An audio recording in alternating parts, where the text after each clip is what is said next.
그림으로 넘어가 보도록 하겠습니다. 자, 다음 두 그림과 설명을 참고하여 작성 방법에 따라 서술하시오라고 되어 있습니다. 하나는 알브레이트 듀러의 애칭이고요. 두 번째는 렘브란트의 애칭과 드라이 포인트가 섞여 있는 부분입니다. 하나씩 읽어보도록 할게요. 동파나는 1440년경 독일에서 시작된 이래 북유럽에서 많은 발전을 이룩했다. 초창기 동파나는, 자, 힌트 첫 번째. 초창기 동파나. 초창기예요, 여러분. 초창기. 초창기 동파나는 선이 아닌 점을 찍는 방식의 펀치 형식을 이용한 점각을 제작을 했는데 톤을 제작했으나 시간이 지나며 부식을 활용하여 보다 다양한 톤을 만들어낼 수 있었다. 제가 오답을 유도한 것도 많고요. 힌트가 다른 데에 비해서 그렇게 많지 않은 것도 사실인데요. 아마 100% 메조 틴트라고 작성하셨을 것 같아요.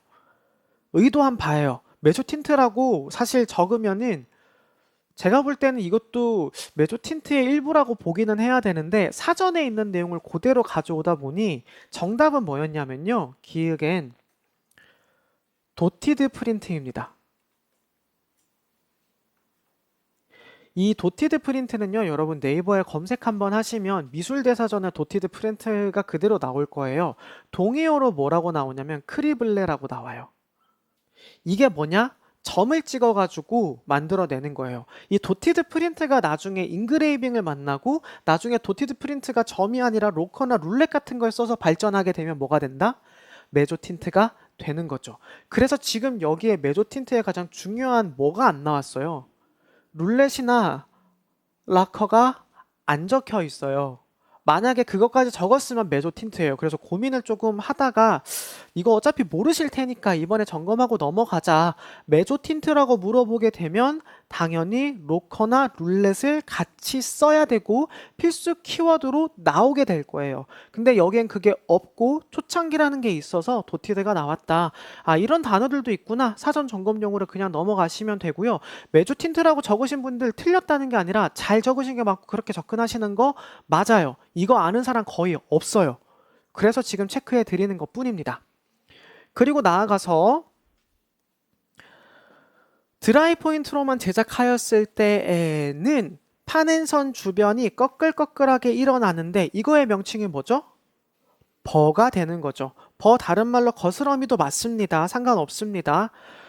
그 판면에 찍는 과정에서 생겨나는 문제점을 애칭은 부식을 통해서 막아준다. 뭐 이렇게 되어 있는데요. 가 작품 속의 알레고리의 의미를 한번 파악해보자.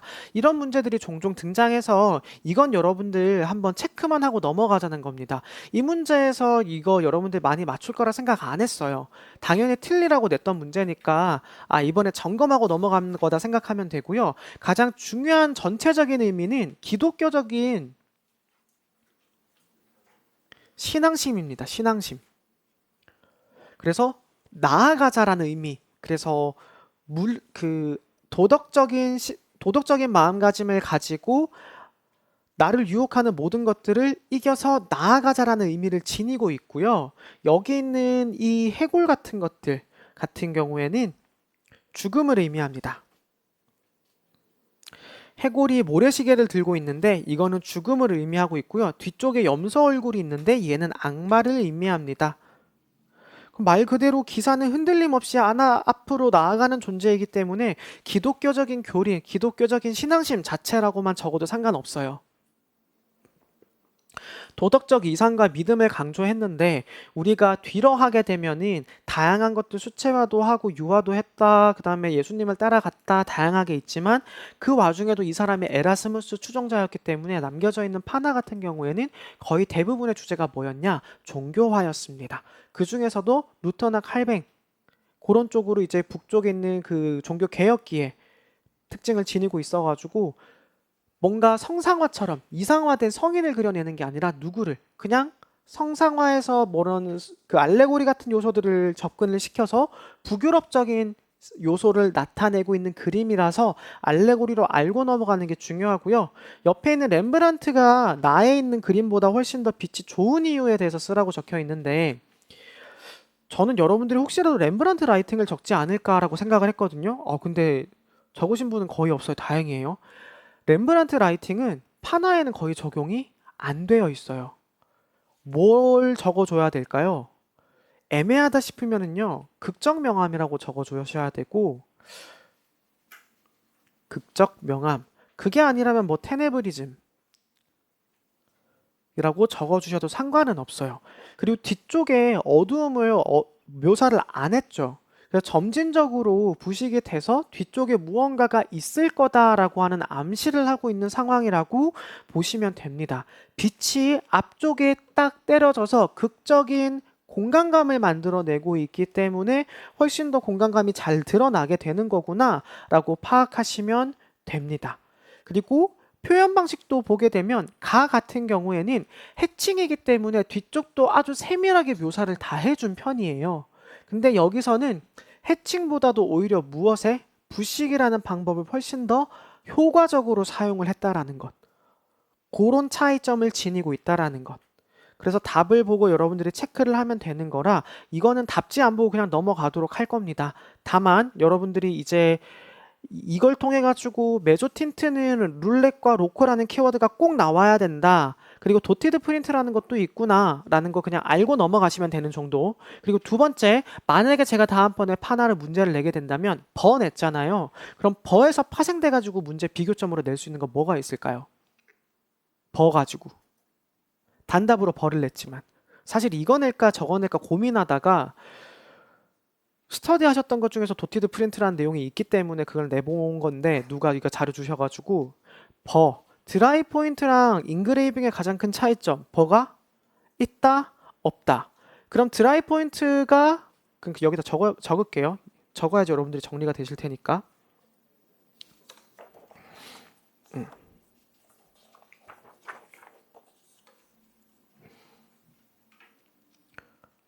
벌을 기준으로 드라이 포인트가 있고 하나는 인그레이빙이 있겠죠.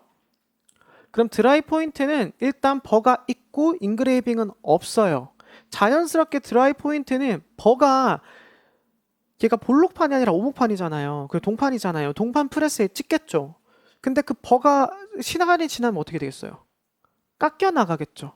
그럼 얘는 에디션을 많이 찍을 수 있다 없다? 없다. 그래서 라지 에디션이 불가능해요. 하지만 좀 더 세밀한 걸 만들어낼 수 있죠. 톤도 만들어낼 수 있고. 근데 인그레이빙 같은 경우에는 버가 만들어지면 스크레이퍼 가지고 그 버를 어떻게 하죠? 눌러주고 펴주는 거예요. 그럼 선이 조금 더 강인한 느낌은 나지만 얘가 면밀한 느낌은 조금 떨어지게 되겠죠. 하지만 얘는 뭐가 가능하다? 라지 에디션이 가능하다. 요 차이점으로 비교 포인트를 잡아주실 수 있어요. 그럼 드라이 포인트는 세밀한 특징을 지니고 있는 거고 반대로 인그레이빙 같은 경우에는 강한 선의 맛을 줄 수 있는 거고 요것도 여러분 3권의 파나 파트에 나와 있습니다. 그리고 위쪽에 7번 문제 같은 경우에는 1권 얘는 1권 143쪽에 정리되어 있습니다. 7번은 1권 143쪽, 그 다음에 3권은 제가 페이지 수는 안 적어왔는데 3권의 파나 파트에 정리가 되어 있습니다. 네, 두 분의 답이 있는데 좀 재밌었어요. 위에 분은 메조틴트, 거스러미 버라고 적으셨고 아래 분은 엄청 고민을 하신 것 같아요. 메조틴트 아닌 것 같은데 점이다? 스피드바이트인가? 이렇게 적으신 것 같아요. 그래서 제가 이런 시도 좋은데? 막 이렇게 생각을 하고 있었습니다. 밑에 있는 내용을 한번 보게 되면 위쪽에 있는 게 답이 조금 더 좋았는데요.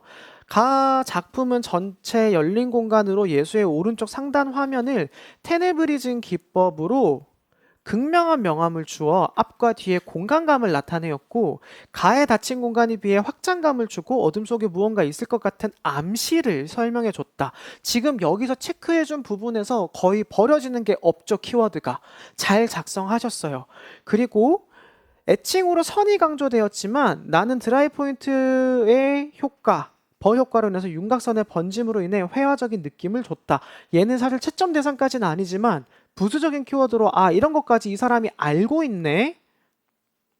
이거 정확하게 이 사람이 명칭에 대해서 개념까지 설명을 부수적으로 해줬네?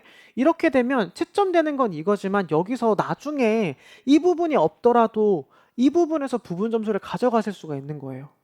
이렇게 파란색으로 체크한 거, 이 부분에 여러분들이 키워드가 빠졌을 때 파란색이라도 남아있으면 점수 가져가려고 쓰는 거지. 이거 써가지고 훨씬 더 좋다 이게 아니라 여기서 키워드가 있으면 안 적어도 되지만 이 키워드가 불안하기 때문에 파란색을 적어주는 거라고 생각하시면 되는 겁니다. 그래서 지금 여기서 버려지는 키워드가 거의 없게 작성을 해주셨고, 아래쪽에 보게 되면 이분은 알레고리는 잘 쓰셨습니다. 자신의 임무에 진실되게 임하고 있다. 기사를 통해, 근데 뒤에가 틀렸어요. 삶의 부당함 속에서도 자신의 종교적 신념을 지켜나가는 기독교인의 의지이다. 삶의 부당함이라는 말이 되게 애매해요. 이게 키워드로 채점을 하기가 너무 애매할 수밖에 없는 게, 한번 생각해 보세요. 위에 악마 있었고 뭐 악마 있었고 해골 있었고, 그래서 죽음이랑 유혹이잖아요. 죽음이랑 유혹. 근데 그거를 부당함이라고 얘기하게 되면 뭔가 되게 뉘앙스가 바뀐단 말이에요. 그래서 이런 것들은 함부로 바꾸면 안 되는 용어라서 이런 건 되게 애매해서 점점점 이거 어떡하지? 고민하게 되는 지점인 거고, 대신 그 뒤에 있는 이 부분은 잘 쓰셨습니다. 종교적 신념을 지켜나가는 기독교인의 의지이다. 이 부분은 정확하게 글자가 커가지고 많이 작성하시겠나 싶었는데 키워드가 그래도 두 개는 확실하게 들어가 있는 거고, 두 번째 보게 되면 첫째, 나 작품이 가보다 명암의 단계가 더 풍부하다. 이걸 명암법으로 조금 더 써주셨으면 좋았을 건데 약간 아쉽죠? 둘째, 나 작품이 가보다 인물이 많고 인물이 명함에 포함되어 인물군으로 묶이기 때문이다. 여기서 조금 벗어났어요. 그래서 이런 식으로 키워드가 살짝 아쉬워질 수 있는데 관점은 맞아요. 근데 이런 분들의 특징은 뭐냐? 알고 있는 걸 인출하는 방식이 아직 익숙하지 않는 겁니다. 그러니까 암기한 거를 쓰는 연습, 내뱉는 연습을 조금 더 많이 하시면 답안 쓰는 방식이 훨씬 더 발전되실 거예요.